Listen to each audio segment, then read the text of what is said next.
Kasunod ng biglaang pagtanggal sa 35 na PNP personnel sa lungsod ng Davao ay nagpaliwanag ngayon ang PNP sa nasabing issue. Sabi ni PNP Public Information Office Chief Police Colonel Jean Fajardo, ang ginawa raw ng pagsibak sa nasabing mga pulis ay para bigyang daan ang investigasyon sa umano'y irregularidad sa pagkakapatay ng 7 individual sa ilalim ng isinagawang anti-illegal drugs operation ng Davao LGU noong March 22 hanggang March 26. Ito naman daw ay batay sa pag-aaral at rekomendasyon ng Regional Internal Affairs Service 11. However, in this case po ay yung relief po nitong 35 PNP personnel including the city director po ng Davao City Police Station as well as yung mga station commanders po is based po sa recommendation po ng Regional Internal Affairs Service po ng 11. Kung matatandaan niyo po ay nagkaroon po ng investigation, motu proprio investigation ang Regional IAS po ng 11 that arose doon po sa 7 deaths na naitala po natin mula March 22 to 26 that led the RIAS to conduct its motu proprio investigation. So one of the recommendation po na sinabi po nila ay for the administrative relief po nitong 35 PNP personnel to give way doon po sa ongoing investigation.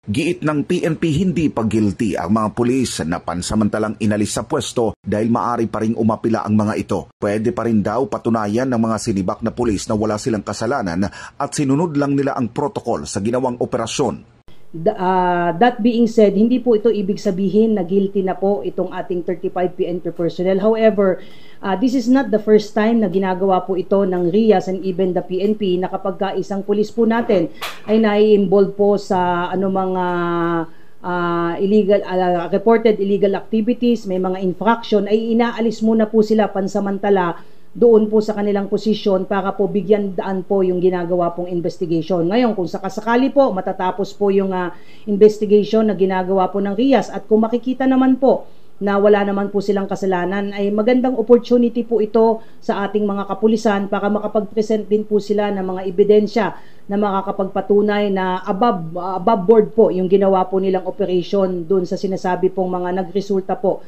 sa pagkakapatay po ng suspect. At sinasabi naman po nila ay they enjoy the presumption of regularity in the performance of duty.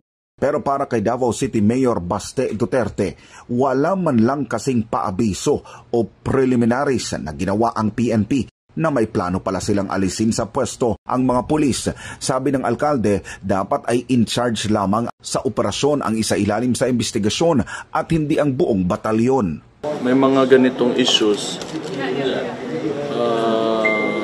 they usually question the one who is in charge, but not this amount, no? So daghan kaayo ang na-relieve tayo without, I think, kulang siya preliminaries.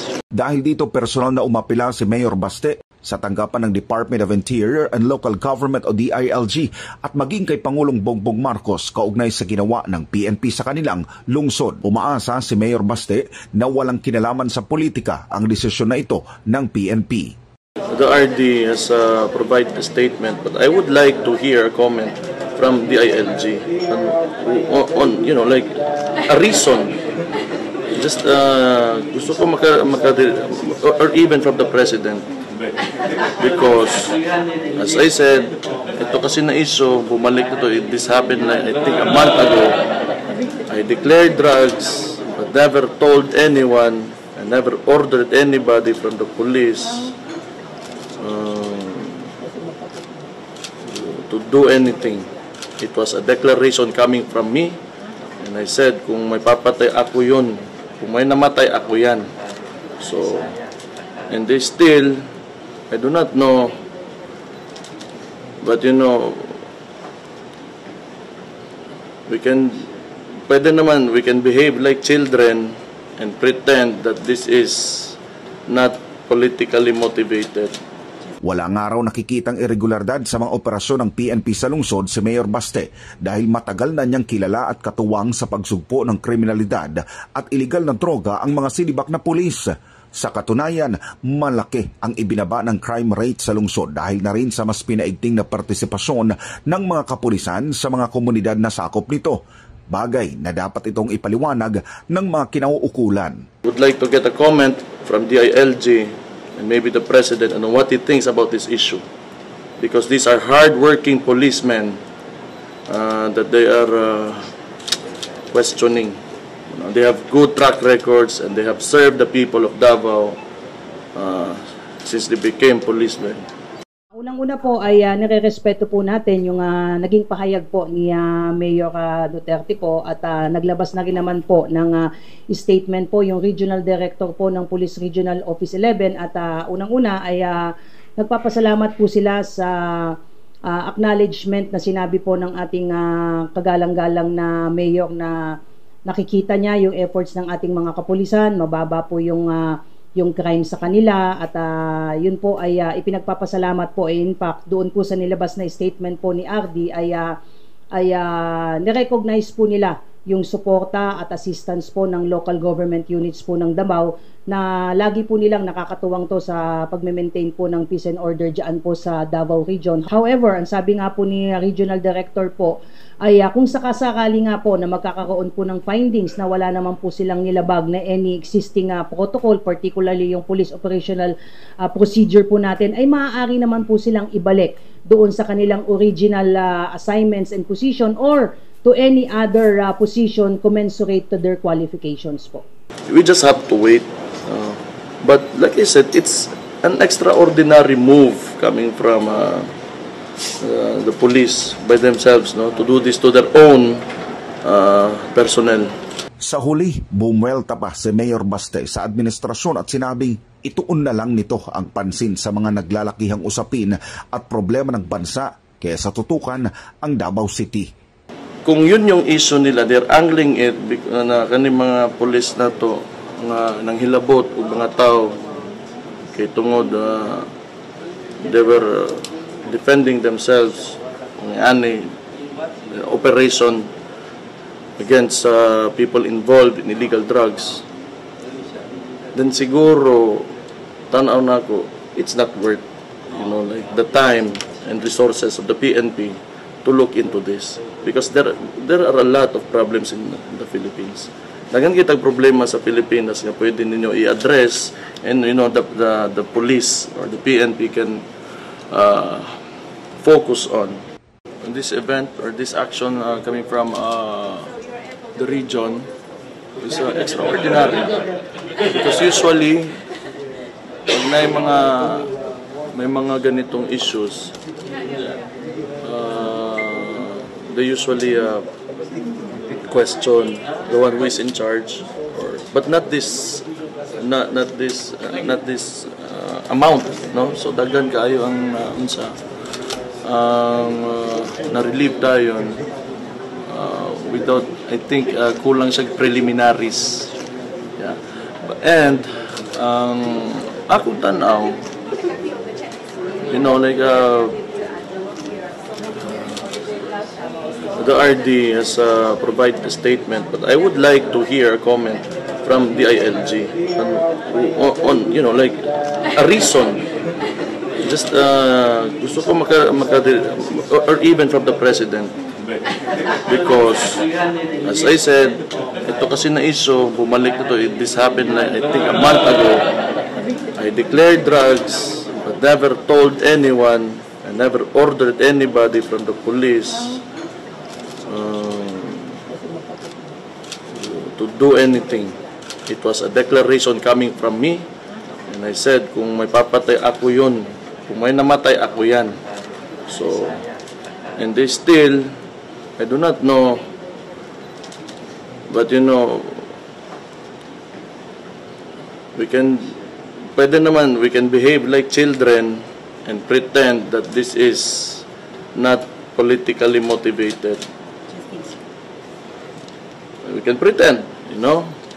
Pero yeah, I would like to get a comment from DILG and maybe the President on what he thinks about this issue. Because these are hard-working policemen that they are questioning. They have good track records and they have served the people of Davao since they became policemen.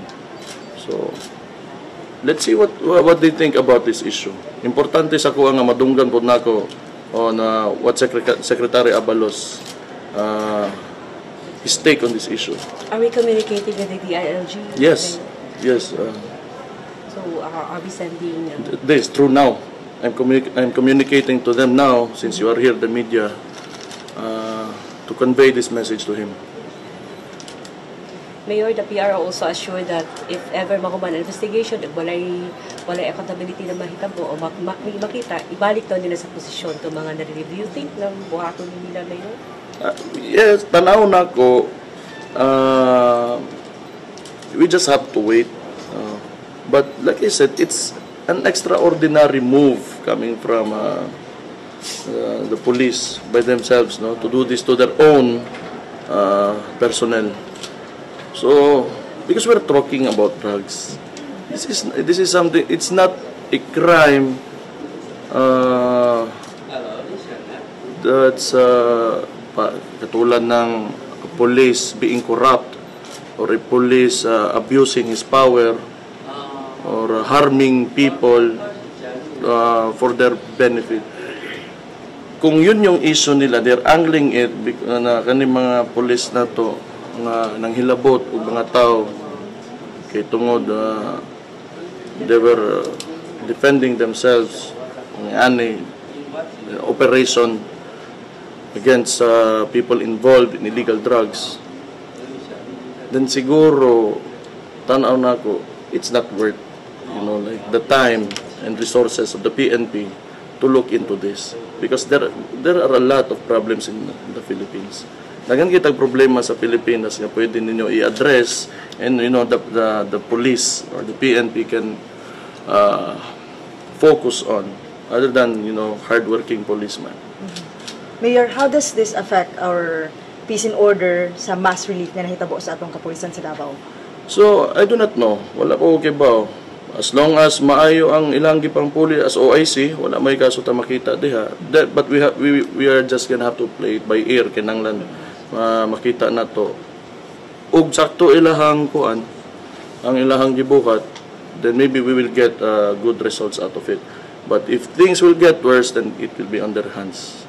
Yes, Mama. Unang-una po ay nire-respeto po natin yung naging pahayag po ni Mayor Duterte po, at naglabas na rin naman po ng statement po yung Regional Director po ng Police Regional Office 11, at unang-una ay nagpapasalamat po sila sa acknowledgement na sinabi po ng ating kagalang-galang na Mayor na nakikita niya yung efforts ng ating mga kapulisan, mababa po yung crime sa kanila, at yun po ay ipinagpapasalamat po. In fact, doon po sa nilabas na statement po ni RD ay nirecognize po nila yung suporta at assistance po ng local government units po ng Davao, na lagi po nilang nakakatuwang to sa pagme-maintain po ng peace and order dyan po sa Davao Region. However, in this case po ay yung relief po nitong 35 PNP personnel, including the city director po ng Davao City Police Station, as well as yung mga station commanders po, is based po sa recommendation po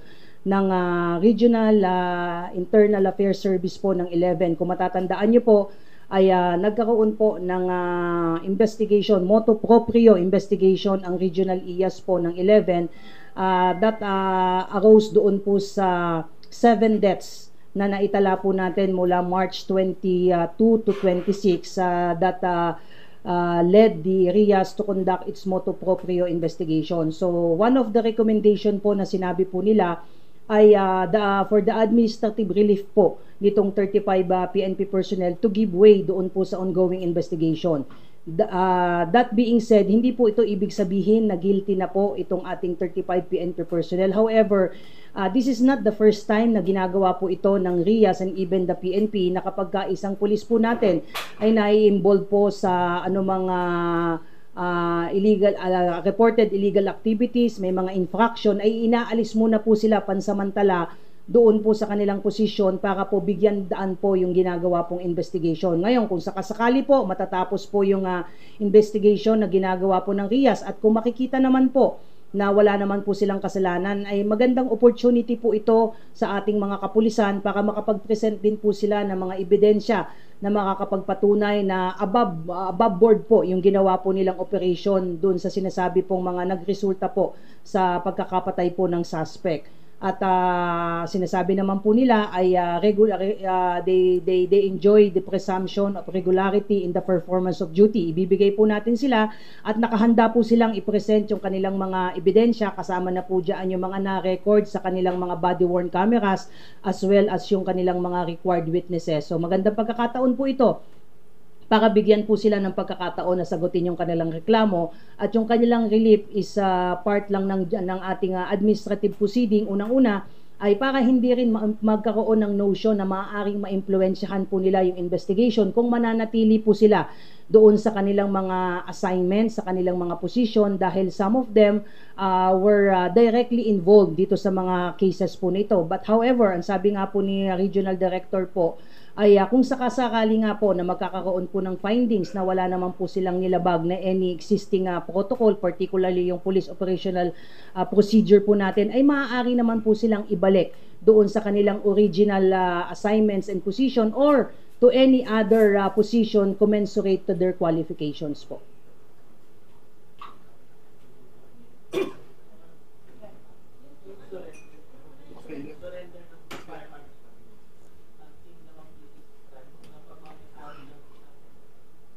Crescente. Yes po ma'am, nitong weekend nga po ma'am ay kung matatandaan niyo po, tuwing tayo po ay nagbibigay po ng update po ay hindi po tumigil ang inyong PNP sa pag-reach out at pakikipag-coordinate po doon sa mga legal representatives po ng nina Pastor Kibuloy at iba pa pong akusado. Itong weekend nga po ay nag-reach out po yung abogado po na si Attorney Correo po sa pamunuan po ng regional field unit po ng CIDG dyan po sa 11, at sinurrender nga po itong 21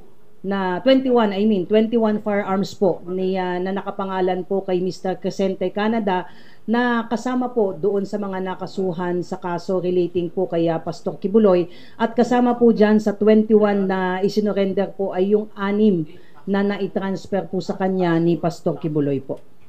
Yung 21 na surrendered firearms po consists of 15 pistols, 2 revolver po, 2 rifle, 1 shotgun, at isang small arms po. 2 revolver, 2 rifles po, 1 shotgun, 1 small arm, at kasama po sa sinurrender ay 2 pieces po ng magazine ng isang caliber 9mm pistol at 14 pieces po ng 9mm live ammunition po.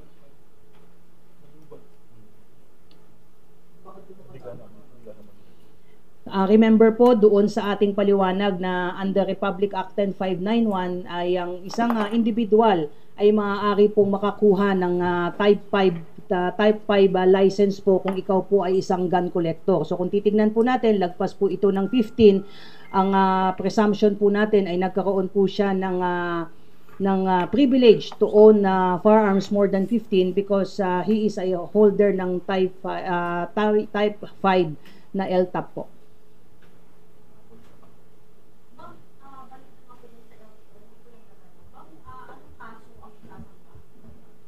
Definitely po ma'am, ito ay murder po dahil ito ay involves the killing of an individual po. Iniintay lang po natin ma'am na ma-prepare po as we speak po. Kausap ko po kanina si Didi before proceeding here. Inaayos lamang po nila yung mga dokumento, but they intend to file the case of murder against the arrested suspect po. Kinukumpleto lang po nila ma'am yung case build up in compliance po doon sa DOJ Circular number 20 po.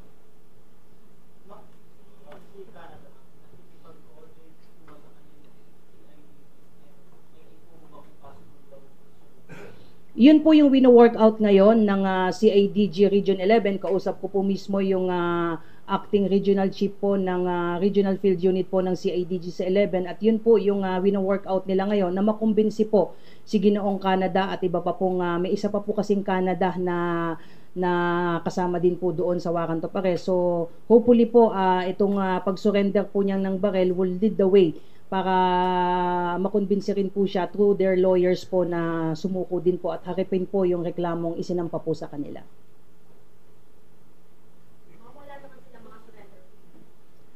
Sa ngayon ma'am ay so far at least sa part po ng CIDG, tinanong ko po yan kanina kung is there any effort on their part to convince nga po itong sina Ginoong Crescente. At yun po yung wino-workout po nila ma'am, na sana makonbinsi po nila na sumurrender po sa kanila para harapin po yung kasong isinampalaban po sa kanila. At sabi nga natin ay patuloy po tayong umaapila kina Ginoong Crescente, kina Pastor Kibuloy, na ito ay napakagandang pagkakataon para sa kanila na harapin ang kaso, makapagpresenta po ng ebidensya para po pasinungalingan itong mga kasong isinampa po sa kanila. But hanggat hindi po sila sumusuko, ang PNP po through the CIDG and other territorial units, particularly po yung Davao Police po, ay patuloy po yung efforts po natin sa pagkandak po ng manhunt operation po.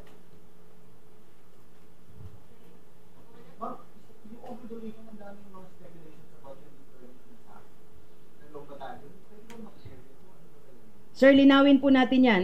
Nilinaw ko po rin po yan kay RD, at according kay RD po ay mali po yung mga lumabas po na nag-deploy po doon ng dalawang SAP. At matagal na pong meron pong nakadeploy na SAP po doon sa Davao Region at nakadistribute po yan sa ibang mga probinsya. Hindi po concentrated lamang po yan sa Davao po. So nilinaw po yan ni General Alegre po, at gusto nga po niyang ipaklear yan na contrary doon sa mga lumabas na statement na nag-deploy po tayo doon ng SAP as a result nga po nitong relief nitong 35. Wala pong katotohanan po yun, sir. Yes po, sir. Matagal na po doon, sir, at nakadeploy po, sir, sila doon sa area po ng Davao, not particularly doon sa city po.